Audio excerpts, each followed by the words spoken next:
Here, the Supreme Court put a roadblock, and a big roadblock, on large groups of women suing corporations for equal pay and promotions. And not only was Walmart facing one, so was Costco, Cigna, Toshiba, Goldman Sachs.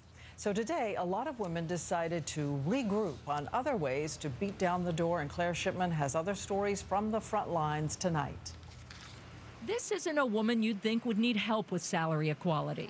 Mika Brzezinski, with her successful morning show, certainly didn't think she needed help either until I got a sense of what all the guys were making on the set, and I looked around one morning and I realized I was the lowest paid on the set, and in one case by far. Brzezinski details her own uncomfortable but ultimately successful battle for equal pay in her new book, Know Your Value. She didn't wage a legal battle, but she engaged in hardball negotiation. I think we apologize too much. We worry about whether or not we're liked by our employers. Let me just tell you, men don't worry about these things when they go in and negotiate for themselves. And she has another tip. Only do an ultimatum if you're ready to walk, and I was. Brzezinski's unpleasant discovery highlights a key problem that promotes salary inequality, salary secrecy. A new study finds that 60% of private sector employees are discouraged or forbidden from discussing their pay.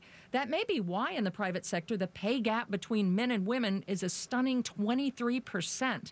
In the federal government, where salaries are transparent, the pay gap is only 11%. Come on, right down here. Dr. Marjorie McMillan, a Massachusetts veterinarian, had the same "you've got to be kidding me" moment as Mika Brzezinski when salaries were suddenly exposed. An article was published in the newspaper where the salaries of all the other department heads were published, and mine was at least $30,000 less than all the other department heads. After assurances from her bosses she was paid at the same level. I had been deceived. I had been lied to. I was outraged. She tried negotiating, but ultimately filed suit, not a class action of the Walmart variety, but as an individual, and won. But it took a draining 9 years. It's made a difference for women in my profession, and so I have no second thoughts about it. This is the part of the equation that we can control. We've got to learn to ask for more.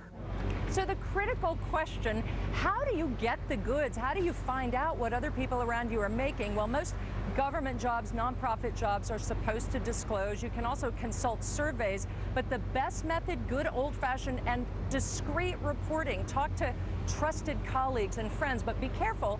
You might not like what you find out, Diane. Do your own investigation. Thank you. Claire Shipman reporting.